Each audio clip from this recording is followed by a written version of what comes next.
Le cratère de Patomsky est un dôme de calcaire concassé situé en Sibérie qui possède un diamètre de 180 mètres et une hauteur de 40 mètres. Et si la date de son apparition fait débat, il est estimé qu'il serait apparu à une date comprise entre il y a 100 et 500 ans. Le cratère est surnommé par les locaux le nid de l'aigle ardent à cause de sa forme qui ressemble à un nid qui contiendrait un œuf, mais lorsque le géologue russe Vladimir Kolpakov est tombé dessus en 1949, il lui a donné le nom du cratère Patomsky à cause du fleuve du même nom qui passe à proximité. Alors pourquoi est-ce que ce cratère pose problème? C'est parce que l'on ne connaît pas son origine.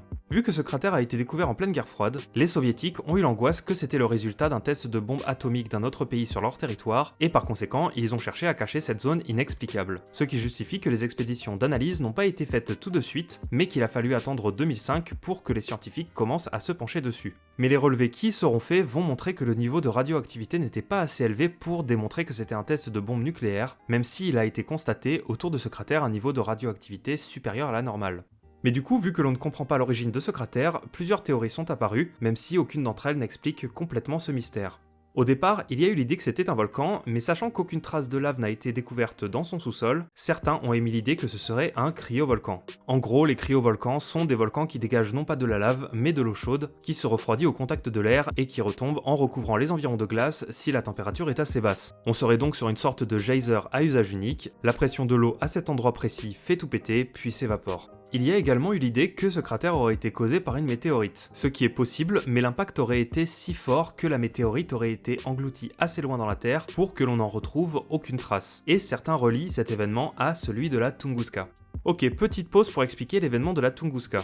En 1908, pas super loin du cratère de Patomsky, une forêt en Sibérie avait été détruite sur un rayon de 20 km par ce qu'il semble être une bombe 1000 fois plus puissante que la bombe nucléaire d'Hiroshima. Sauf que l'on n'a aucune idée de ce qui a produit cette déflagration. Et la théorie la plus probable serait qu'une météorite gigantesque se soit désagrégée à 5 km au-dessus du sol, ce qui aurait causé cette déflagration tout en ne laissant aucun impact à proprement parler. Mais cette théorie fait débat car il y a d'autres hypothèses comme celle d'une explosion de méthane ou celle d'une explosion volcanique. Et donc, par rapport à notre cratère de Patomsky, il y a la théorie qu'un petit morceau de cette météorite serait venu s'écraser à cet endroit, mais bon, vu que l'on ne sait même pas s'il y a bien eu une météorite, on reste sur de la spéculation. Toujours dans la logique d'une cause venant de l'espace, certains ont émis l'idée que ce serait l'impact d'un petit morceau d'une étoile à neutrons qui serait venu du fin fond de l'univers à la suite de l'effondrement d'une supernova et qui serait venu s'écraser sur Terre, mais du fait de la grandeur de l'espace, cette théorie est hautement improbable même si elle n'est pas vide de sens. Certains pensent que la création de ce cratère est moins exotique et ils se servent du fait que les soviétiques ont dissimulé la zone pour expliquer qu'en réalité, ce cratère aurait été créé par l'homme et que ce lieu serait en réalité une mine d'uranium exploitée sous Staline. Mais aucune archive n'a été retrouvée là-dessus et probablement les locaux auraient remarqué une telle exploitation et des traces d'habitation auraient sans doute été retrouvées dans les environs. Vu que certains relient toujours ce genre d'événements aux extraterrestres, il y a également des théories qui postulent que ce cratère est le résultat d'un crash d'un vaisseau extraterrestre, ou que des aliens auraient caché leur vaisseau en dessous, mais au vu des niveaux de radioactivité dans l'espace dans lequel le vaisseau extraterrestre aurait baigné, il est fort probable que la zone aurait été bien plus radioactive, sauf si cet événement se serait produit il y a des millions d'années. En tout cas, ce cratère est considéré par les locaux comme un lieu mystique, et selon eux, il y aurait un champ magnétique surnaturel et dangereux qui émanerait de cette structure. Et si aucune vraie justification ne va dans ce sens, il a été remarqué que les gros animaux évitent les alentours du cratère. Et lors d'une expédition menée en 2005, le géologue Eugénie Vorobiev est mort d'une crise cardiaque lors de son arrivée devant le cratère. Ce qui a priori n'est pas quelque chose de surnaturel, mais ça a bien contribué à cette superstition qui voudrait que ce cratère soit un lieu maudit. De ce que l'on sait de la vie de Thomas Pynchon, il aurait fait de courtes études d'ingénieur avant de s'engager dans la marine, puis il aurait tout plaqué pour suivre des études de lettres. Il aurait dès lors passé le reste de sa vie à écrire des livres, mais il y a un halo de mystère autour de sa personne, car il a toujours fui les journalistes et il a toujours cherché à dissimuler les différents événements de sa vie pour éviter qu'on puisse le retrouver. Il y a quand même quelques infos ou photos qui circulent, mais il aime bien laisser planer le mystère sur la véracité de ses documents. Au fil du temps, il est devenu un auteur brillant et ses livres l'ont fait rentrer dans le panthéon des plus grands auteurs américains, ce qui a poussé certains petits curieux à enquêter de manière hardcore pour arriver à l'identifier.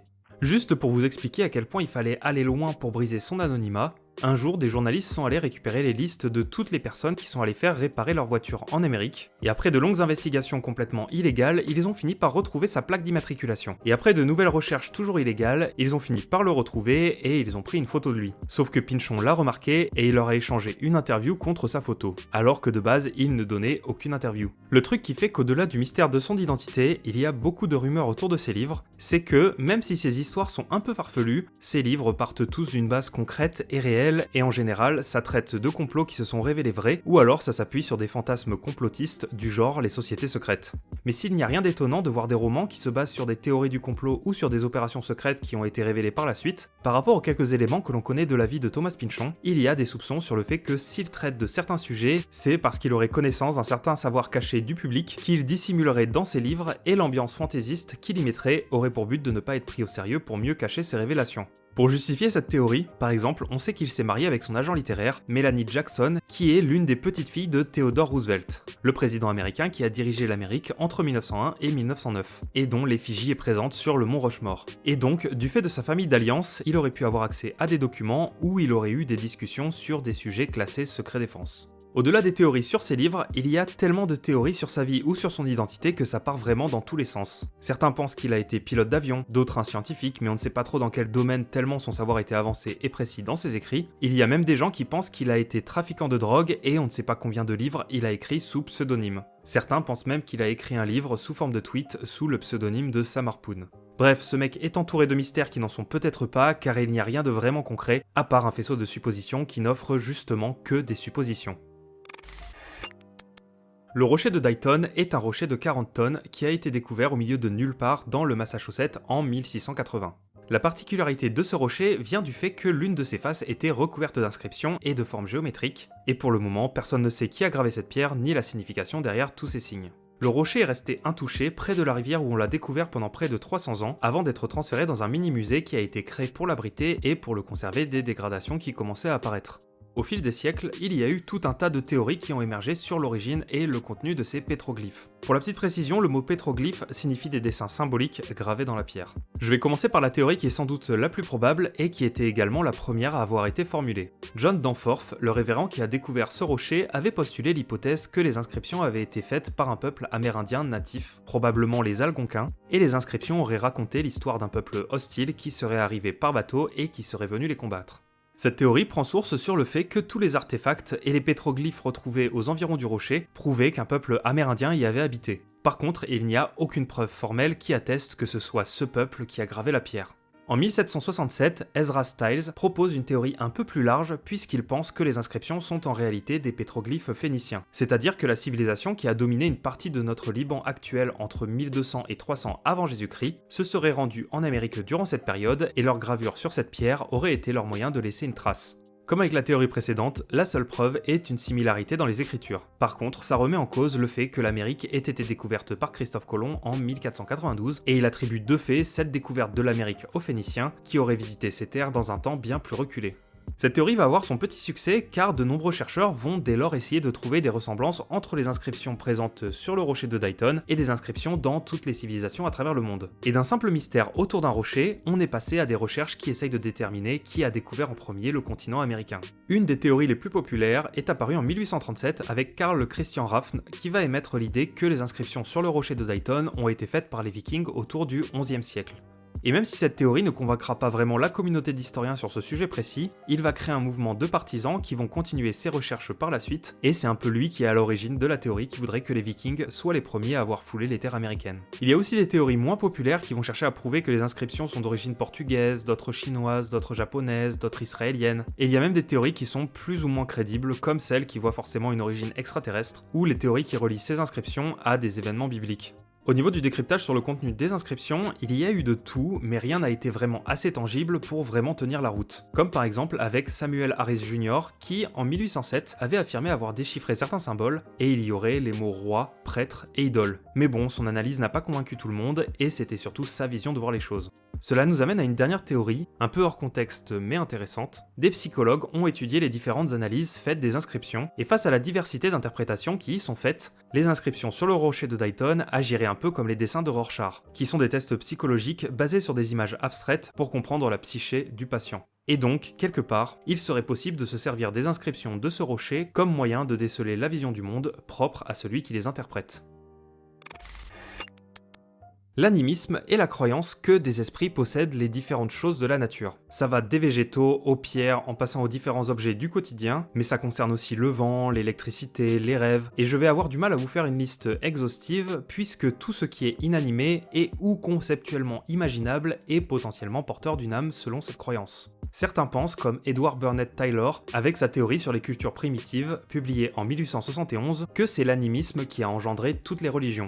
Car on saurait passer de la croyance en des esprits qui habiteraient des objets inanimés en une croyance plus globale d'un dieu général qui s'occuperait de toute une catégorie d'objets. En gros, et pour expliquer ça simplement, l'humain voit la foudre, il ne sait pas ce que c'est, donc il va imaginer qu'il y a un esprit derrière chaque trait de foudre, puis pour simplifier ça, il va penser qu'il y a un dieu qui gère toute cette foudre, et à terme, l'humain va imaginer qu'il y a un dieu global qui va gérer toute la foudre, mais aussi le vent, les mouvements de l'eau, et ainsi de suite, et ça aurait donné nos religions monothéistes. Je précise qu'il y a des débats et des debunks là-dessus, mais cette théorie est quand même intéressante. Ce qui est étrange avec l'animisme est que l'on retrouve cette croyance partout sur Terre chez les peuples primitifs, et cela même dans les zones les plus reculées qui n'ont quasiment jamais eu de contact avec l'extérieur. Et pour certains, cela est la preuve que l'animisme serait quelque chose de réel, mais que notre monde matérialiste et égocentrique actuel nous empêche d'en prendre conscience, tandis que pour d'autres personnes qui sont plus terre à terre, l'animisme ne serait qu'un mécanisme psychique normal de l'humain lié au développement de son intelligence. Et ce serait pour cette raison que les enfants donnent des vies et des sentiments à leurs jouets et à leurs peluches, même s'ils vont finir par se détacher de cette conception en grandissant.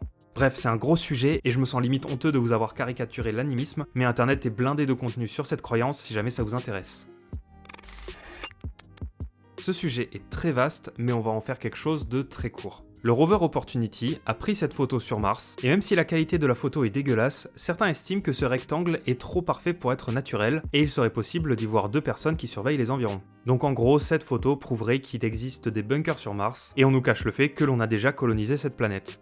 De manière générale, ça ne fait que rajouter une preuve pas forcément super crédible à une théorie un peu plus vaste qui est celle de la Confédération intergalactique qui affirme que nos gouvernements sont déjà en contact avec les aliens depuis plusieurs années. Par exemple, il y a le témoignage de Haim Eshed, un ancien agent spatial israélien, qui explique que les USA et Israël dialoguent en ce moment même avec la Confédération intergalactique et il existerait un contrat entre les humains et une espèce extraterrestre pour conduire des expériences sur Mars. Après, cette photo elle est pas seule, il y a aussi beaucoup d'autres exemples sur lesquels on pourrait se baser pour dire qu'il y a de la vie sur Mars. Parfois ce sont juste des photos avec des effets d'ombre un peu bizarres, parfois c'est de la pareidolie, parfois c'est juste des formations géologiques un peu étranges, mais bref, on va pas toutes les faire, et pour ce qu'il en est de la Confédération intergalactique, on va recroiser le chemin de cette théorie bien plus tard dans l'iceberg, donc on va en rester là pour le moment. Le montanisme est un mouvement spirituel et prophétique dérivé du christianisme qui est apparu au IIe siècle en Phrygie, une région de notre actuelle Turquie, et qui s'est répandu jusqu'au nord de l'Afrique. Le leader de ce mouvement était Montanus, dont on ne sait quasiment rien avant sa conversion au christianisme, et vu que Montanus a eu des détracteurs qui vont dire tout et n'importe quoi pour le discréditer, cela va encore plus brouiller les pistes de ceux qui ont essayé de retracer sa biographie. Mais a priori, Montanus serait l'un des leaders d'un groupe qui s'appelait les Illuminati. Le nom de ce groupe voulait surtout signifier qu'il faisait partie des Illuminés, et donc qu'il connaissait la vérité, et ce groupe se considérait comme étant des oracles de Dieu. Certains y voient là la naissance du groupe secret que nous connaissons aujourd'hui, mais d'autres sont plus sur l'idée que le terme a été repris sans pour autant qu'il y ait un quelconque lien, puisque les Illuminati, tels qu'on les imagine à l'heure actuelle, seraient un groupe secret qui serait apparu bien plus tard, aux alentours du XVIe siècle. Le montanisme, qui est quand même à différencier de la mouvance des Illuminati du IIe siècle, car on va dire que c'était un peu le projet solo de Montanus, se base sur les prophéties que Montanus va prédire et dans lesquelles il expliquait que la fin du monde était proche, et que la Nouvelle Jérusalem, comme décrite dans le livre des Révélations du Nouveau Testament, était sur le point d'apparaître en Phrygie. Avec son mouvement, il cherchait surtout à avertir le monde et les chrétiens qu'il était temps d'avoir une morale intangible et qu'il était nécessaire de se détacher de toute possession matérielle. Il prônait également une morale bien plus rigoriste qu'elle ne l'était dans la religion chrétienne. Par exemple, il prêchait l'allongement du temps de jeûne, l'obligation morale de se flageller en cas de faiblesse dans ses croyances, et il déconseillait fortement le mariage.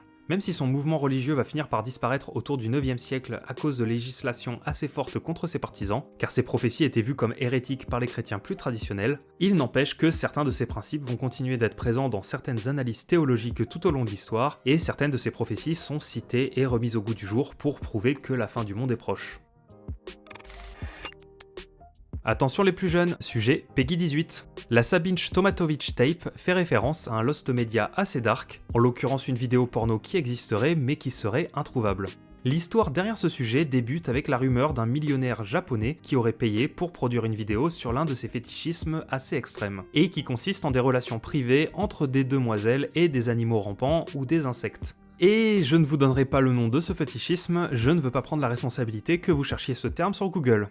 Mais en gros, pour faire cette vidéo, il aurait embauché une actrice porno serbe, Sabinch Tomatovich, pour avoir une relation avec une araignée géante. Le truc, c'est que les araignées géantes, ça n'existe pas, puisque les plus grosses mesurent une trentaine de centimètres de diamètre, sauf qu'il existe des rumeurs sur un cryptide, le Jbafofi, qui vivrait au Congo et qui pour le coup serait une araignée géante puisqu'elle aurait une taille estimée entre 1m20 et 1m80. Eh bien, ce mec aurait payé pour que quelqu'un trouve et capture ce cryptide pour le ramener au Japon et ainsi tourner sa fameuse vidéo. Le truc qui rend l'histoire peu crédible est qu'à la fois on n'a aucune preuve de l'existence de ce Jbafofi et encore moins de sa capture, et pour ce qu'il en est de l'actrice porno, aucune trace ni aucune photo n'est disponible sur internet. Après ça pourrait être un nom d'emprunt ou une anonyme, mais vu comment certains ont retourné les recoins les plus sombres d'internet liés à cette déviance sans rien trouver, il est plus que probable que ce soit juste une légende urbaine ou une copypasta qui parcourt certains forums pour se moquer de ce fétichisme. D'ailleurs, la rumeur va un peu plus loin, puisque l'actrice se serait spécialisée dans ce domaine, et elle s'occuperait désormais non plus d'araignées, mais de mille pattes et d'escargots, et j'avoue que c'est un peu drôle, mais surtout ça justifie l'idée de la copypasta bien troll. Si certains me disent qu'ils ont la vidéo en leur possession, c'est pas que je vous crois pas, mais j'irai pas vérifier pour autant. Marco Rodin serait un chercheur indépendant qui aurait découvert le mouvement perpétuel. Pour expliquer simplement ce qu'est le mouvement perpétuel, c'est un système qui pourrait tourner par lui-même sans aucune aide extérieure et cela de manière infinie. Le point central de l'idée du mouvement perpétuel est que c'est considéré théoriquement comme impossible. Car s'il y a un mouvement, il va y avoir une perte d'énergie. Et même si c'est minime, comme avec le mouvement des planètes, cette perte d'énergie est quand même bien présente. C'est un sujet de recherche qui fait débat depuis l'Antiquité. Et même si certains chercheurs ou scientifiques ont tenté de faire des croquis de machines qui pouvaient marcher, au final, ils n'obtenaient que des machines qui tournaient assez longtemps pour donner l'illusion d'un mouvement perpétuel, mais qui finissaient toujours par s'arrêter. Toutefois, ce sujet est toujours étudié à l'heure actuelle, car l'enjeu d'une telle découverte est vraiment élevé puisque cela concerne l'énergie libre et gratuite. En gros, si on découvre le mouvement perpétuel, on n'a plus besoin de pétrole, ni de gaz, ni d'électricité, ni de quoi que ce soit pour tout faire fonctionner de manière illimitée. Et c'est là qu'intervient Marco Rodin. Il aurait découvert des équations mathématiques quasi surnaturelles, mais qui décriraient avec précision le fonctionnement de l'univers. Il a appelé cela les vortex-based maths, c'est-à-dire les mathématiques fondées sur les vortex, et cette nouvelle appréhension des mathématiques lui aurait permis de découvrir un moyen d'inverser le sens dans lequel tournent les électrons. Et de ce fait, il aurait découvert le mouvement perpétuel, car les électrons se rechargeraient automatiquement de l'énergie perdue et pourraient tourner de manière illimitée. Au-delà d'une simple théorie mathématique, il aurait créé le Rodin Coil, c'est-à-dire la bobine de Rodin, qui serait un système utilisable qui permet de créer l'énergie infinie. Et on peut retrouver plusieurs vidéos de bricoleurs qui auraient répliqué cette bobine et qui s'en serviraient déjà ou qui chercheraient à perfectionner ce système. La communauté scientifique est assez perplexe concernant ces découvertes et il y a pas mal de debunks de ces équations, mais pour sa défense, il explique que les lobbies de l'énergie cherchent à cacher ces découvertes pour continuer de se faire des gros sous avec les énergies polluantes. Personnellement, pour avoir écouté à la fois des interviews de Marco Rodin et des debunks, l'impression que j'en ai eue, c'est que Rodin n'est pas vraiment un chercheur isolé qui a découvert le secret de l'univers, mais plutôt un amoureux des mathématiques qui aurait redécouvert une suite en mathématiques un peu oubliée, et tout ça ne me semble pas vraiment crédible. Par contre, si quelqu'un a déjà essayé de construire sa bobine d'énergie libre, je serais curieux de connaître vos résultats. L'opération Paperclip est un bon gros scandale comme on les aime, lié à la fin de la Seconde Guerre mondiale. Durant la guerre, Hitler avait fait pas mal de recherches militaires sur des armes surpuissantes, mais aussi il avait fait des découvertes intéressantes dans le domaine de la médecine. Il avait pu faire ces découvertes car il ne s'embêtait pas du respect des droits de l'homme, puisque les scientifiques nazis piochaient directement leurs cobayes dans des camps de concentration. Du coup, face à tout cet arsenal militaire et ce savoir médical amassé par les nazis, les États-Unis se sont dit que ça pouvait être plutôt cool de les récupérer après la guerre. Et donc, pour certains des hauts scientifiques nazis, le gouvernement des États-Unis leur ont proposé de les blanchir de leurs crimes, même en cas de génocide, s'ils acceptaient de leur transmettre leurs connaissances et de travailler pour eux. Et là, c'est pas juste on les fait bosser discrètement dans un bureau, mais on leur proposait de diriger des programmes de recherche importants. Là, on peut se dire que les États-Unis n'auraient pas dû leur donner une terre d'accueil en échange de leur savoir, mais il faut remettre les choses dans leur contexte. Déjà, d'autres pays, comme la France, avaient aussi essayé de les récupérer, mais vu que les éminents scientifiques nazis s'étaient bien cachés, les services de renseignement de la plupart des pays ne pouvaient rien faire contre les services de renseignement bien plus vastes des Américains et des Soviétiques qui recherchaient eux aussi à acquérir ces savoirs. Le truc, c'est que les services secrets des soviétiques étaient vraiment déter et qu'en plus d'avoir commencé à retrouver certains scientifiques, ils seraient allés jusqu'à démanteler certains labos en Allemagne pour les transporter et les réassembler en Russie. Et donc, les États-Unis ont voulu les rattraper en offrant les meilleures conditions de vie à ces nazis pour éviter qu'ils ne choisissent de travailler pour les soviétiques. Car vu que la guerre froide était sur le point de commencer, le gouvernement américain n'était pas trop chaud pour affronter une méga puissance qui bénéficierait d'un savoir bien plus avancé que le leur. Voilà pourquoi les États-Unis ont proposé ce marché ultra avantageux, surtout pour des criminels de guerre, et qui certes était immoral, mais qui allait leur donner un avantage dans cette nouvelle guerre. Et en vrai, cette opération a plutôt bien marché puisque les États-Unis ont réussi à faire venir plus de 1600 scientifiques nazis sur leur territoire, et ce move a été plutôt gagnant avec par exemple Werner von Braun, qui a été placé à la tête du programme spatial de la NASA, et c'est un peu grâce à lui et à ses connaissances sur les missiles allemands que les Américains ont réussi à aller marcher sur la Lune avant les Soviétiques. L'opération Paperclip devait rester secrète, sauf qu'un article du New York Times a balancé les détails de cette opération au public, et forcément, le peuple américain n'a pas été trop content de savoir que l'on avait aidé des criminels nazis à éviter d'être jugés, en plus de les savoir sur leur territoire. Du coup, pour calmer le peuple, le gouvernement américain a promis de faire sauter les visas donnés à ces Allemands, sauf qu'en fait le gouvernement n'a rien fait et il a continué de les faire travailler pour eux en essayant d'être un peu plus discret. Bref, même si cette opération secrète a été rendue publique, on est loin de connaître tous les détails et il y a une part de mystère qui alimente pas mal d'idées plus ou moins crédibles sur les conséquences de l'arrivée massive de nazis sur le sol américain ainsi que de leur présence au sein du gouvernement.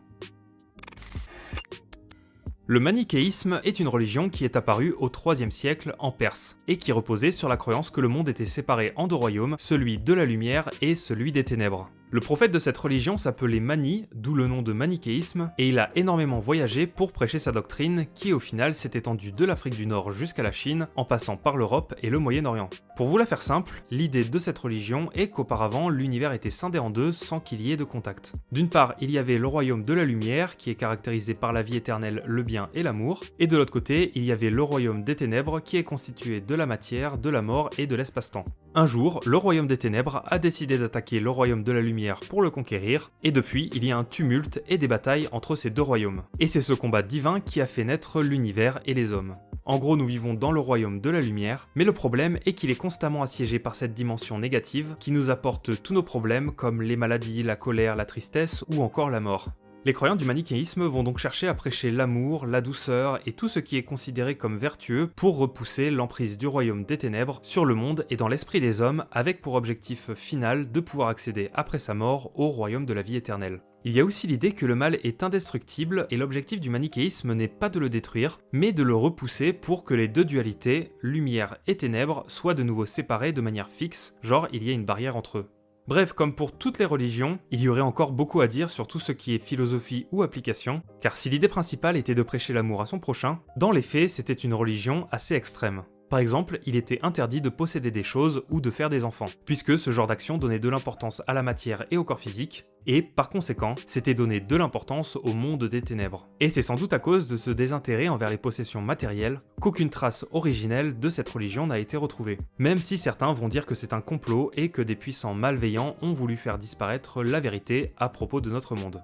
Au niveau de la popularité de cette religion, c'était vraiment massif, car à une certaine période, le manichéisme était bien plus répandu que toutes les autres religions, bien plus que le christianisme par exemple. Et elle devenait progressivement la première religion mondiale. Mais les gouvernements théocratiques ne voyaient pas vraiment d'un bon œil l'arrivée de cette religion qui remettait en cause leurs dogmes religieux, et qui indirectement nuisait à leur pouvoir politique. Ce qui fait que les adeptes du manichéisme subissaient pas mal de pression pour qu'ils quittent cette religion. Et quand je dis pression, il faut comprendre emprisonnement et mise à mort. Ce qui fait qu'à partir du 7e siècle, le manichéisme a commencé à décliner jusqu'à disparaître, même si elle était bien partie pour devenir une religion majeure mondiale. La trilogie de Wallis, en français la trilogie divine, est un ensemble de 3 livres qui ont été écrits par Philip K. Dick. Pour vous situer le bonhomme, c'était un écrivain de science-fiction quand même pas mal connu, puisque ce sont les adaptations de ces livres qui ont donné des films comme Total Recall, Minority Report, The Truman Show ou encore Blade Runner.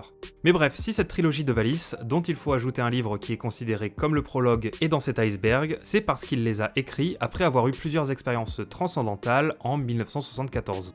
Concrètement, il avait eu des hallucinations de toiles de peinture abstraites, il aurait eu ce qu'il avait appelé un transfert d'information après avoir été frappé à la tête par un rayon rose venant du ciel, ou alors il aurait compris que Jésus allait revenir sur Terre après avoir été émerveillé par un pendentif en forme de poisson. Ces hallucinations lui ont donné la conviction que son esprit était connecté à plusieurs dimensions et à plusieurs timelines. Par exemple, il était persuadé qu'il vivait une double vie, celle où il était un écrivain contemporain et celle où il vivait en tant que chrétien persécuté à l'époque romaine. Face à toutes ces expériences, il va chercher jusqu'à la fin de sa vie à comprendre ce qui lui était arrivé. Il avait noté toutes ses recherches, que ce soit d'un point de vue philosophique, religieux ou théorique, dans un carnet qui a fini par être publié en livre sous le nom de l'Exégèse de Philip K. Dick. Dans sa trilogie de Valis, l'histoire qui y est racontée est directement liée à ses expériences transcendantales, dans le sens où son personnage principal aurait lui aussi été frappé à la tête par un rayon rose, sauf qu'il va enrober le tout de science-fiction en expliquant que ce rayon rose aurait été envoyé par un satellite artificiel nommé Valis, qui est l'acronyme de Vast Active Living Intelligence System, traduit en français par SIVA pour Système Intelligent Vivant et Agissant, et cette trilogie littéraire parle de la recherche de ce qui se cache derrière ce satellite, en parallèle d'une notion de quête religieuse. Là où le mystère de ce sujet intervient est que s'il est plus que probable que Philip K. Dick ait été fragile mentalement à la fin de sa vie, et que ses livres de science-fiction, dont les sujets traitent majoritairement de la manipulation de la réalité, auraient fini par lui gangréner la tête, ça n'empêche pas certains de se questionner sur la véracité de ses expériences et d'analyser ses livres, fictionnels mais quasi autobiographiques, pour essayer d'y découvrir une réalité cachée qui lui aurait été révélée et qui serait potentiellement accessible à tous si on arrive au même stade d'éveil que lui. ICBM est l'acronyme pour Intercontinental Ballistic Missile et fait référence aux missiles balistiques qui ont une portée supérieure à 5500 km. Ce sujet parle du mystère autour de deux alertes d'arrivée imminente de missiles mais qui se sont révélées fausses. Le 13 janvier 2018, les personnes se situant à Hawaï ont reçu un SMS leur disant qu'un missile allait bientôt frapper le territoire et qu'ils devaient rapidement chercher un abri. Mais au final, aucun missile ne s'est écrasé sur Hawaï. 3 jours plus tard, le 16 janvier 2018, NHK, une chaîne de télévision japonaise, diffuse sur son site internet une alerte expliquant qu'un missile va s'écraser au Japon et qu'il faut chercher un abri le plus vite possible. Mais encore une fois, c'était une fausse alerte et rien n'est arrivé. Ces deux alertes mettaient en cause la Corée du Nord, mais au final cela n'aurait été qu'une erreur humaine. En gros, par deux fois, des stagiaires, à la suite de plusieurs erreurs de communication en interne, auraient appuyé sur le bouton d'alerte alors qu'il n'y avait rien. Sauf que vous le devinez bien, cette explication n'a pas satisfait tout le monde. Car il est quand même improbable que l'on confie un travail aussi important qui est celui de la défense nationale à des incompétents. Et il est possible que ces fausses alertes aient été faites volontairement. Sauf que l'on ne sait pas vraiment quels auraient été leurs objectifs. Peut-être faire un test grandeur nature pour voir comment la population allait réagir, ou instaurer la peur d'une attaque imminente en prévision de quelque chose. Ou alors ces attaques allaient vraiment avoir lieu, mais une sorte de James Bond les aurait empêchées au dernier moment. Mais personnellement, je crois plus dans la théorie des relations internationales instables, qui veut que la Corée du Nord mette la pression aux autres pays, car de manière régulière, leurs leaders menacent la communauté internationale en leur mettant sous le nez le fait, avéré ou non, qu'ils possèdent des armes militaires puissantes. Et plus récemment, en avril 2023, il y a eu une nouvelle alerte de missiles balistiques au Japon, sauf qu'en fait c'était juste un satellite que la Corée du Nord voulait envoyer dans l'espace, et le missile qui devait transporter le satellite était considéré comme un ICBM. Sauf que le Japon a redouté une attaque surprise sous couvert de conquête de l'espace. Mais encore une fois, il ne s'est rien passé et c'est tant mieux. Avec ce sujet, on en a enfin fini avec le tiers numéro 4. Portoya traite d'un mystère sur la vexillologie. La vexillologie, c'est la passion des drapeaux. Et en gros, les passionnés de cette thématique cherchent à comprendre l'évolution et la signification des symboles de tous les drapeaux, qu'ils soient nationaux ou locaux, et cela prend en compte aussi les drapeaux des divers mouvements politiques, sportifs ou identitaires. En 2016, sur 4chan, il y a eu des rumeurs autour d'un drapeau qui appartiendrait à un pays qui s'appellerait Portoya, et les passionnés de la vexillologie qui traînent sur ce forum, n'ayant jamais entendu parler où fut ce drapeau, ont cherché à comprendre d'où il venait et les significations derrière les symboles de celui-ci. Mais vis-à-vis des trouvailles sur l'origine de ce drapeau, rien n'a été vraiment découvert. Et il est très probable que ce soit juste un troll qui a voulu voir à quel point les passionnés de la vexillologie étaient déter pour retrouver l'origine d'un drapeau, même si celui-ci n'existe pas. Et par rapport aux théories qui ont été émises, autant certaines sont assez terre-à-terre et penchent plus vers une mauvaise orthographe ou vers un acronyme, ce qui compliquerait les recherches car il faudrait d'abord identifier le vrai terme derrière Portoya pour vraiment comprendre à quoi cela fait référence, autant certains partent sur des explications qui sont plus conspirationnistes, du genre c'est un drapeau qui existe, mais qui appartient à un pays situé dans un monde parallèle, ou alors Portoya est un pays qui a eu un lourd passé et dont les autorités nous cachent l'existence. Merci sincèrement pour tous vos messages d'encouragement, c'est grâce à vous que j'ai pas lâché, et même si l'attente a été un peu longue, les vidéos elles vont reprendre. Je sais pas pourquoi je m'étais dit que c'était une bonne idée de farmer de l'expérience sur cette vidéo, et je bouclais bien trop sur ces sujets en changeant constamment l'angle d'explication, en rajoutant beaucoup trop de contenu, en tentant d'enregistrer un son plus clean, et vu qu'à chaque fois je me disais que je pouvais faire mieux, surtout qu'au final j'ai pas fait mieux, je recommençais alors qu'il n'y avait pas vraiment lieu d'être. Et même en prenant mon temps, j'arrive pas encore à gérer des vidéos de 2 heures. Et j'ai bien appris qu'en essayant de faire toujours mieux, on ne fait jamais rien. Donc j'ai coupé vraiment beaucoup de contenu que je voulais aborder et même quelques sujets, et j'ai rushé la version que vous venez de voir. J'aurais pu faire une meilleure prise son, mieux gérer les illustrations et faire un montage un peu plus dynamique, mais bon, au point où j'en suis, je veux vraiment me débarrasser de cette vidéo et passer à la suite. Surtout que je voulais vraiment la sortir avant mars comme je m'y étais engagé, et même si ça va être juste, puisqu'aujourd'hui on est le 29, j'espère que ça va passer. Ah, et j'ai aussi fait sauter le sujet des catacombes de Malte parce que c'est un sujet qui est tellement massif qu'il faudra que je traite dans une vidéo à part. Bref, on se revoit, je l'espère assez vite, pour le tiers numéro 5, prenez soin de vous.